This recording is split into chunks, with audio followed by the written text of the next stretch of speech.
Thank you so much for, having this interview with me. I'm super excited to speak to y'all today about your son, Jacob. So I'm John Meek. I was Jacob's father, or I am Jacob's father. I'm Tiffany, his mom. I took some time to kind of make a few notes, and what came to mind for me was that he was boldly gregarious and unapologetic about his enthusiasm for life. That's very beautifully said.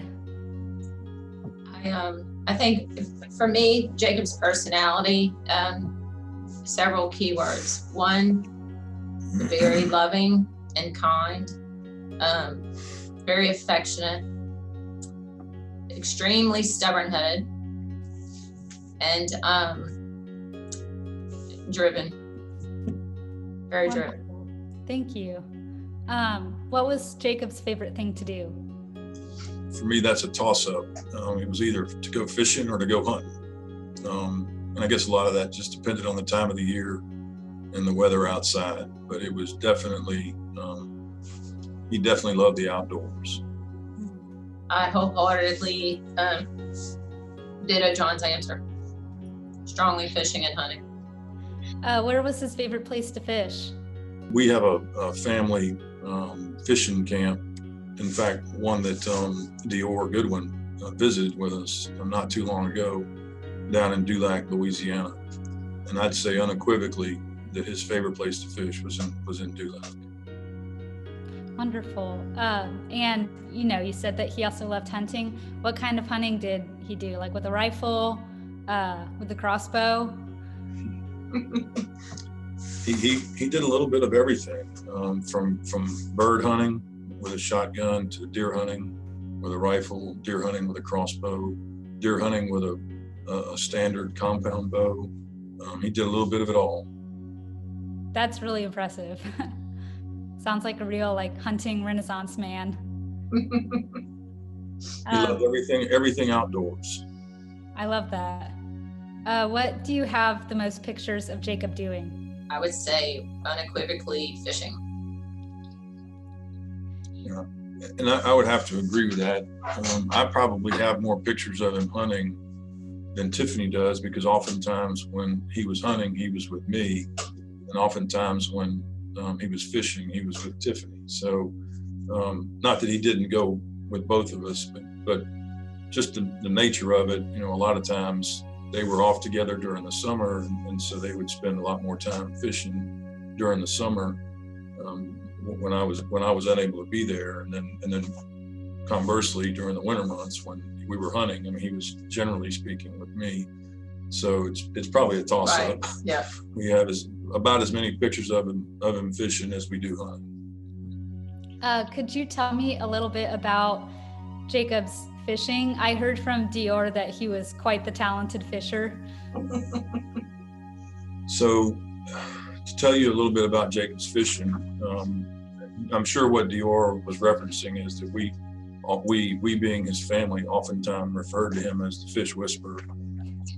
When nobody else could catch fish or find fish, Jacob had an innate ability and an unmatched level of persistence that always put him on the leaderboard. I'll just leave it at that. He caught marlin in the Gulf of Mexico when we fished that same spot for years, and he did it repeatedly in consecutive years, which is a huge feat. That's very impressive. I'm very bad at fishing. I've been a few times. I can't hardly catch anything. So, I have so much respect that he can catch a marlin. That's crazy. What is your favorite memory that you share with Jacob? I'm gonna have to pause. Take your time. Okay. Do you want to answer it, then I'll answer it in a second.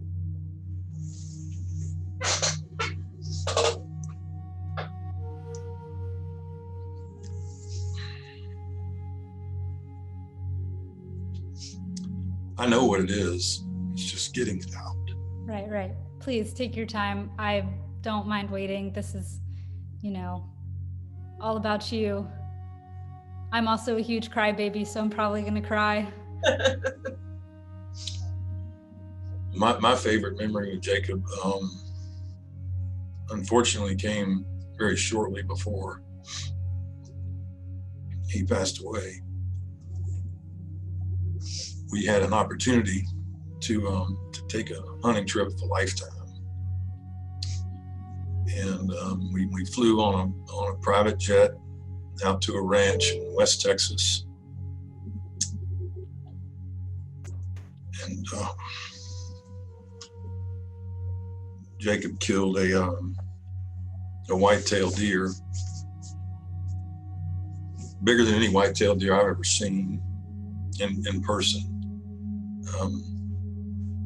with his bow from a ground blind. And he was so proud of it.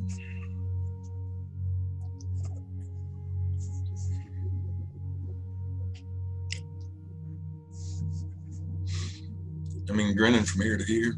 You know, the picture of that deer is indelibly etched in my mind. Of course, I look at it every day on my phone. It's my screensaver. But I would have to say that my favorite memory in the outdoors, among thousands of them, because there are lots of them, has got to be that one. Because the zest for life and the enthusiasm that he had that day, I can only say I ever saw it matched one other time, and that was when he caught the marlin, the second marlin on the same day of the year, 2 years in a row. And then when he caught that second one, the smile on his face literally was from ear to ear. And I've got a picture of that too on the wall in my office. And those are my two top tier memories of Jacob in the outdoors, no question.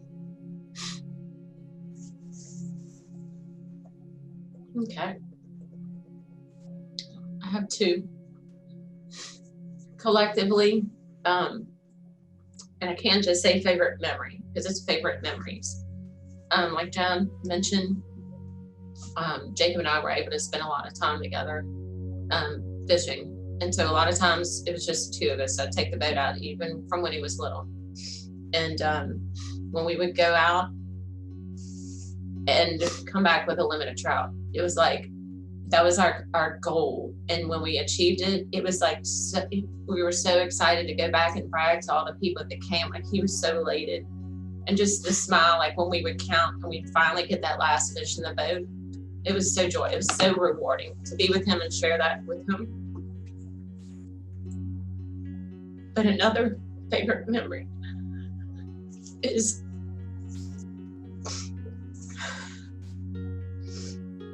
when he graduated. He always wanted to go on campus to college, but he was having seizures so frequently. He was doing online courses. And when we finally gave him the opportunity to go to Hattiesburg, to Southernmost, he was so excited when we finally gave the green light on it and he had that opportunity. And so that is a favorite memory of mine, because he was able to achieve this goal that he wanted to do for so long. That's a great memory for me. Those are finally went on campus, he finally was able to be there on a college campus. Those are beautiful memories, and thank you for sharing those with me. Where was his school? Did he go to LSU? No, it's University of Southern Mississippi. It's in Hattiesburg, and he didn't want to go to LSU. He wanted to go to a smaller school. And we have some family ties there, and they were great with accommodating so many needs. And we went to visit, and he loved it. And so it's in a smaller town in Mississippi. Right. That's amazing that he was able to do that. I know how hard and unaccommodating like universities can be, so for that to be able to happen for him is Did Jacob ever do anything like, did he have any like fun quirks or like do anything that would like drive the family crazy, anything like that? Well, That's the Jacob loved to poke fun at, I'll say, personal injury lawyers, billboard attorneys. And that's one thing that we're not short of around Baton Rouge is personal injury lawyer billboards. And so occasionally he would send me a text that would say, call this number and ask for so-and-so. They're looking for some construction work done. And so I would call the number, and of course it would be a personal injury lawyer's office. And I always felt like a buffoon, but that's what he would do to me. And I in turn would do it to him. And I'd say, hey, so-and-so is looking for some pressure washing done. Give him a call at this number. And so we would kind of go back and forth. But that was the thing that stuck out to me about that question. Otherwise, he was just a joy to be around. So. That's hilarious. I know, like, there's so many personal injury lawyer boards here in Austin, and I can totally see that. My family and I make fun of their commercials all the time because they just have the most ridiculous commercials. We knew everyone's number and their slogan, their tune on the commercial is everything. Yeah. I also think that some of his habits, well, that's really comical. He also liked, when we were on the boat, we fish in salt water a lot, and he would always fill up a water bottle with salt water and put it in the ice chest for when we'd have people who were on the boat.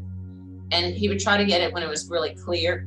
And then he would be like, hey, anybody thirsty? Anybody need water? And then he'd give them the salt water to drink and then spit it out. He did that all the time.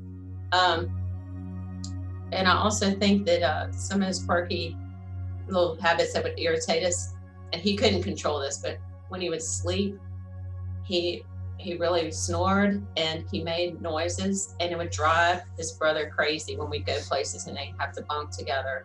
But he would make noises that kind of like smack, and it would drive us all nuts. That's hilarious. It sounds like Jacob had a really great sense of humor. Mm-hmm. Very much so. I love that. I'm wondering, why did you decide to honor Jacob's memory by turning his ashes into a diamond? Shortly after Jacob passed away, a friend of mine actually mentioned that he'd seen Eterneva on Shark Tank.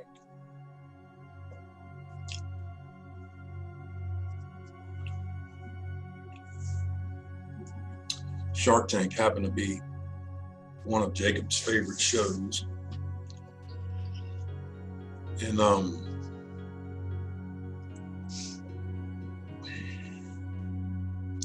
I felt like it was divine intervention, that it was too coincidental not to be a sign. And so I reached out and made contact with Dior at Eterneva, and I spoke with Tiffany about it. I told her what my intention was, and I just asked her for permission, knowing that the ashes were not mine, they were ours. And so she agreed, and I kind of took the ball after that and ran with it. He just wanted my blessing. He wanted to handle it all, handle everything. I just wanted her to be aware, because again, they didn't belong to me, they belonged to us. And so I got the process started, and I kind of kept her in the dark, quite frankly, on purpose, knowing that it was going to take some time, and that ultimately when the delivery occurred, it would come as a surprise, at least to a degree. And I wear, to this day, I wear a number of articles of clothing that belong to Jacob. I wear a pendant of his every day. I have a lot of things because we were roughly the same size. In fact, I'm wearing his shoes right now. we were roughly the same size. So I have a lot of his things, his possessions, from guns and fishing rods and bows and arrows and crossbows. And, I have all of these possessions that really would be of no use to Tiffany, to commemorate him. And for me, when I touch him, think about it, holding it, wearing it, whatever. But Tiffany really didn't have that. And so I felt like it would be a way for her to have something, permanent, to remind her on a daily basis of Jacob. And then ultimately to be able to pass it on, to our other son, maybe one day to a grandson.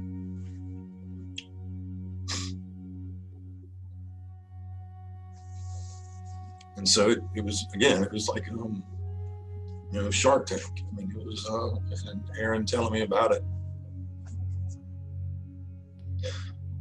So that's what we decided to do. I couldn't be happier.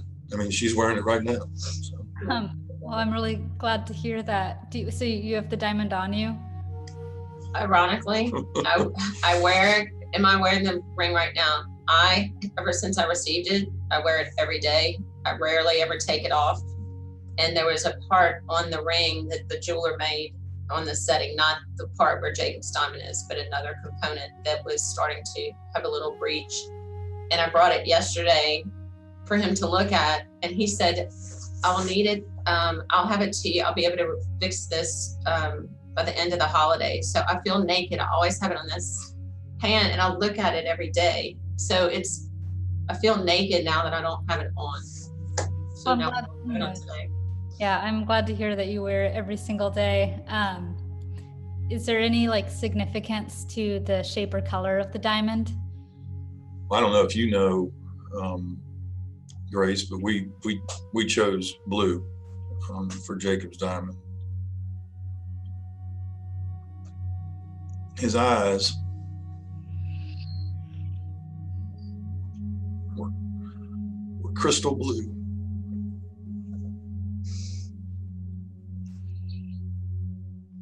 Bluer than the bluest sky, bluer than the bluest water. You could see through them.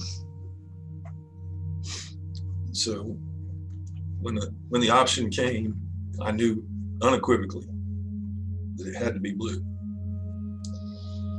I did not know, as John said before, he did a lot of the planning and stuff. Mm-hmm. So when he said that we were going to have a diamond grown from Jacob's ashes, I was thinking a regular diamond. I didn't realize there would be a color to it. And so when I opened it, the first thing I said was, oh my gosh, this diamond is the color of his eyes. And he said that was the whole point. So I knew as soon as I opened it. That's what it makes it really special. That's so beautiful. What have been some reactions to the diamond from your friends and family? Well, when Dior from Eterneva delivered the diamond, we assembled a group of our friends who were Jacob's friends, and his older brother and a couple of his friends down at his favorite place in Dulac. And Dior actually delivered the diamond to Dulac. And everybody that was there knew what was going on except for Tiffany. And everybody that was there, that was Jacob's circle. There were a few that were in his circle, quote unquote, that weren't there, but everybody that was there was in his immediate circle. And everybody that saw it was just blown away at the beauty. Subsequently, other family members and friends that have seen it have all had similar reactions. It just wasn't all at the crucible, so to speak. It was all kind of one here, one there, one here, one there. But everybody that's seen it has been blown away at the beauty. Glad to hear it. I'll add to that as well. Since then, my dad just adored Jacob, loved him so much. He asked permission or how he could, if there was a way that he could have a diamond made. And so that's in process now. But I do have to say, in addition to our family and friends, I teach science at an all-boys Catholic high school, and we were covering organic compounds. And they all know about Jacob, but I was explaining about carbon compounds, and I thought, you know what, I'm going to share this with them because it's pretty cool stuff. When I tell you, they were enamored. These are rough and tumbling boys. You could hear a pin drop. They were so fascinated. So I showed it to them, and they know I'm not a glitzy girl, kind of tomboy. I put it on the Elmo and projected it up on the big screen so they could see it. And they had so many questions. They were just so excited. It was beautiful. It was nice for me to be able to share that in addition to a scientific component with something that's so special to me. Right. I love that. And, you know, I said, like, you don't have to answer questions if you don't want to, but I want to know, what do you miss most about Jacob? There are so many things. Too many to count. But I would have to say that what I miss the most is his, in spite of all the challenges that he faced, is his zest for life, his smile, and his work ethic. He didn't know what the word quit meant. And I miss that. That's what I miss.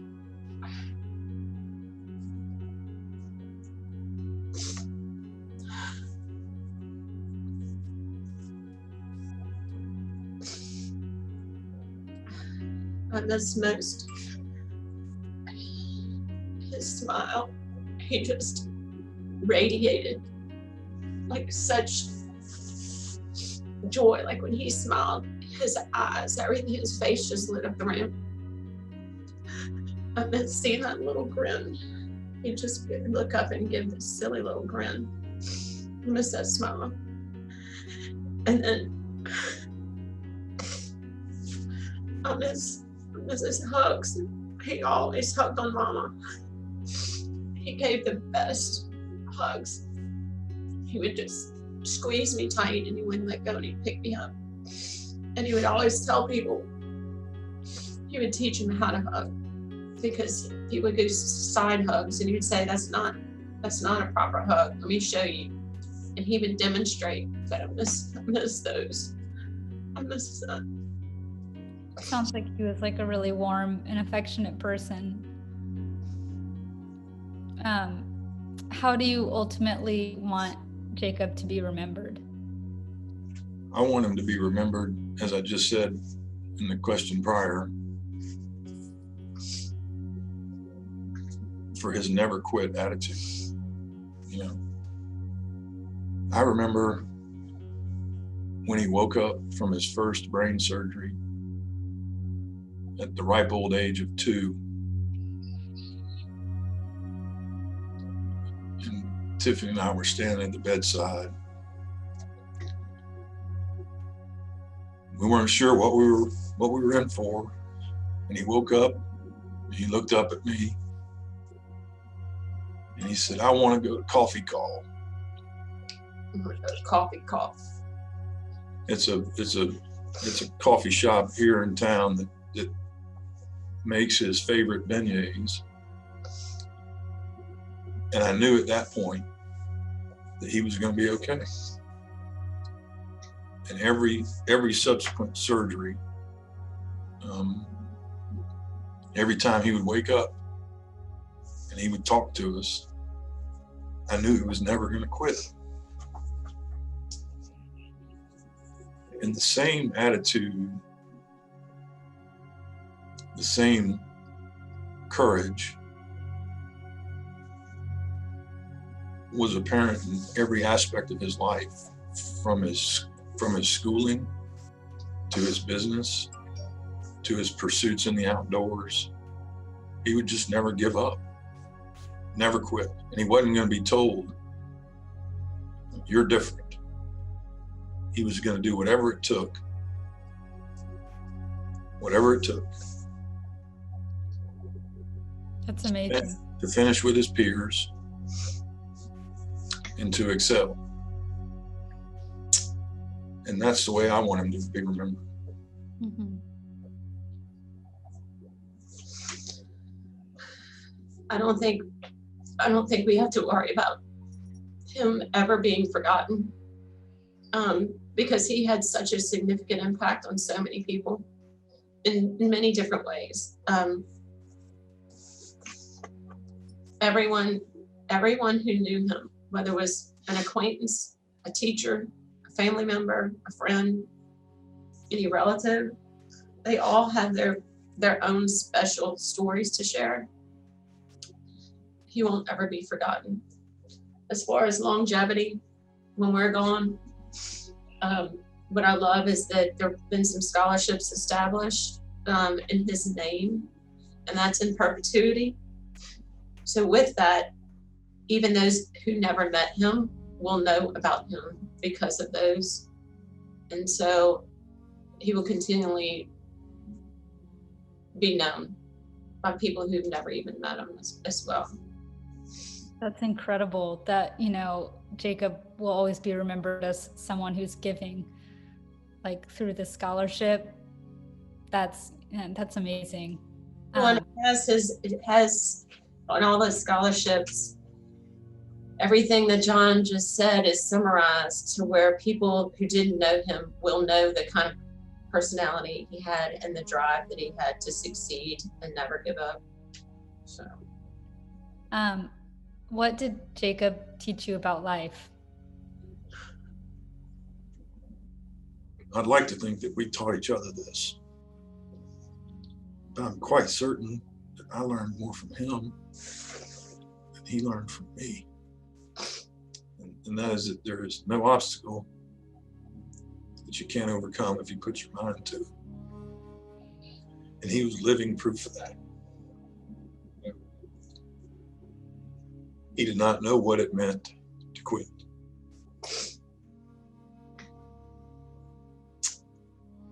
And that's what he taught me most about life.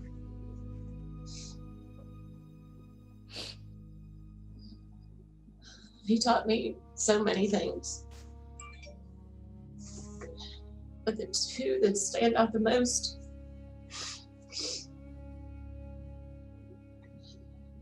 anything is possible. Anything is possible if you put your heart and soul into it. Even if you stumble and fall, you just get up and keep going. Anything is possible. And then he taught me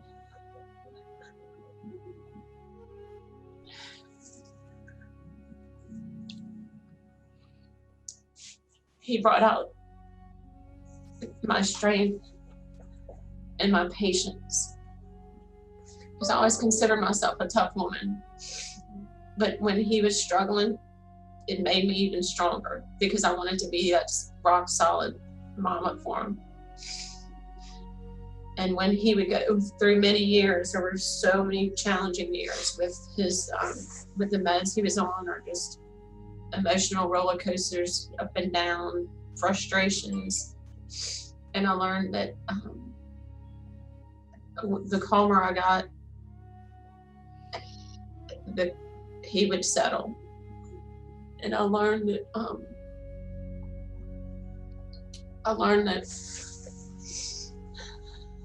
I learned a lot of patience through that, but I also don't get my feathers ruffled nearly as much on things that I would normally have had I not been through a lot of the challenges and lessons with him. Those are, amazing lessons that Jacob taught y'all. And he was here today and speaking. If he was able to be back with us and speaking, I think he would say that when you lose someone you love, it may be so challenging, but I think he would say he's okay. And he would want us to be strong. And he would encourage others who are going through the same process that we are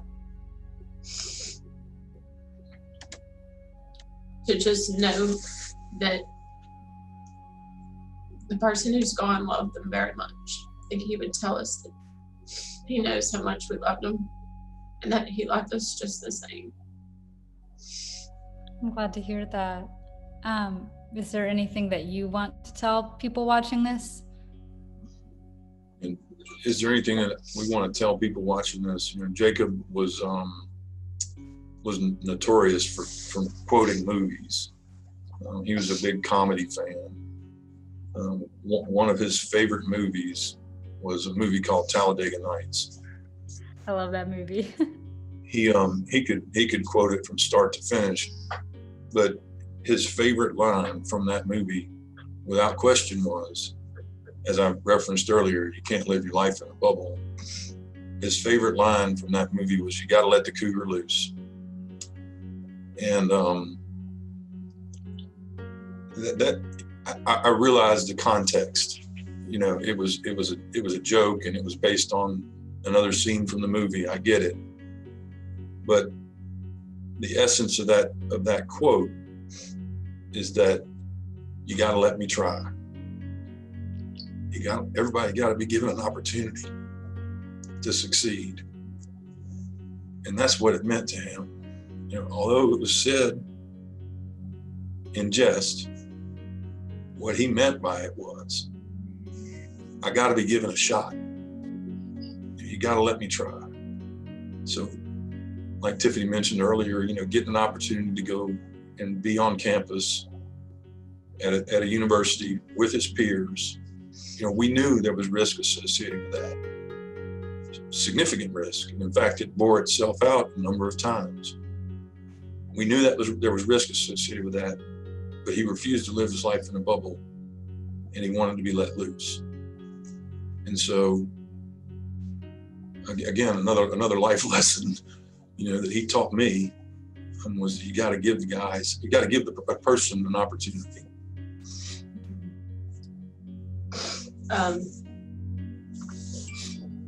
John is absolutely right about Jacob quoting movies. It was almost to a law, because we would try to watch the movie again, any movie, and we'd have to say, Jacob, please quit quoting the movie. Okay, some people haven't seen it. Quit, stop. And that one he always did. And so our decision to let him go to Southern Miss was a big one. We usually didn't keep Jacob in that bubble. He did so many things that we gave him so many opportunities that most kids who don't even have epilepsy or had all of his challenges, we gave him so many opportunities, even if he was at risk, because we knew that he was passionate about these things and we wanted him to feel like he was leading a normal life.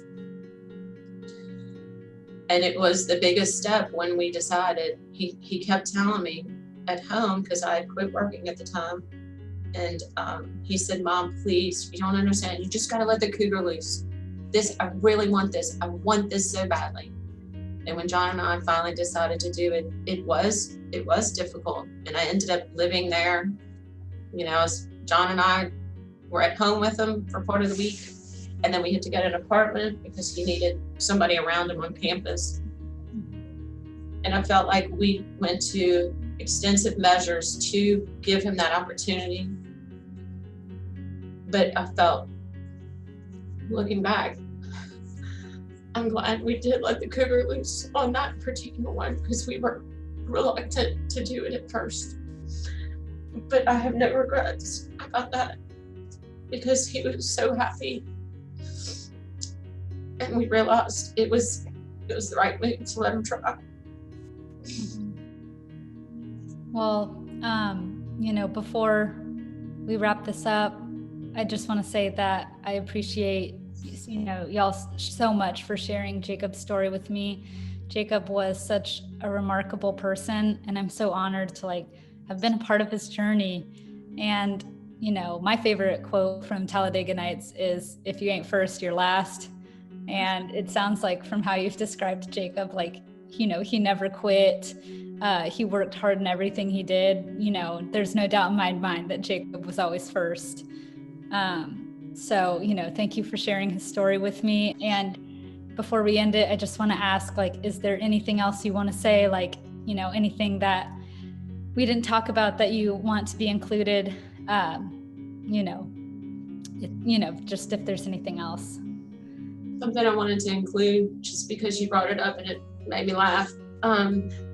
He did quote that all the time. If you ain't first, you last. When he was growing up, even into his adulthood, he always wanted to be first.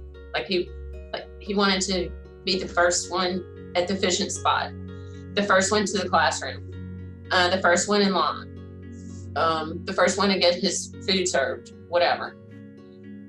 When he was little, in pre-K, I remember the teacher telling me he's pushing the kids down because he's trying to get to the water fountain first. He would push kids out of the way to get there. He'd run over kids in the hallway to get where he wanted first. And even, like I said, fast forward into adulthood in so many ways, not getting to the water fountain, but he was very competitive in that way. He wanted to be first. He didn't want to be last, ever. That is very true. And that was his second favorite quote from the movie, by the way. Mm-hmm. If you ain't first, you last. And he lived his life like that. I'm so glad to hear that. Business as well. Mm-hmm. Yeah, just before, I know Dior told me about, he had like a power washing business. He did, yeah. Yeah, that's really cool. He started his own LLC at the ripe old age of 17. Wow. And really grew it into a significant going concern, you know, prior to his 19th birthday. Our son Joffrey, he has an older brother that's a year ahead, and Jacob can never drive because of the epilepsy. And so when Joffrey turned 16, we bought him a used truck.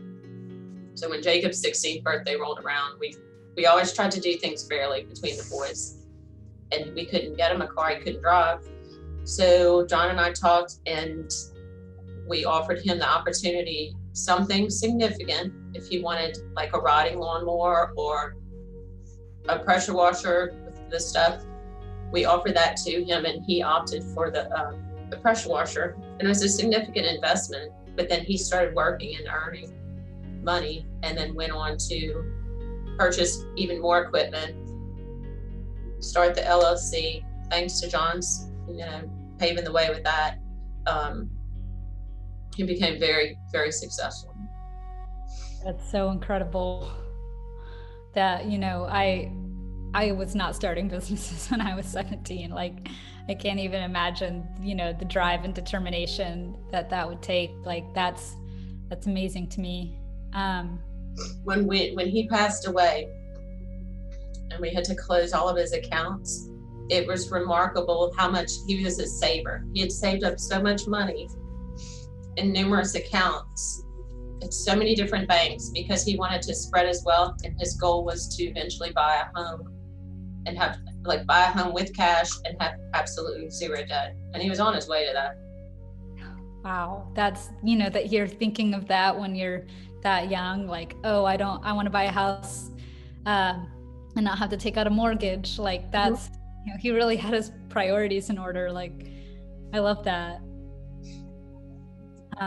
Well, if there isn't anything else, we can go ahead and wrap this up. I won't keep you for the whole day, but, again, thank you so much for sharing Jacob's story with me. He was so special and an amazing son and friend and person. And, we're honored to have made a diamond that reflects such a beautiful life.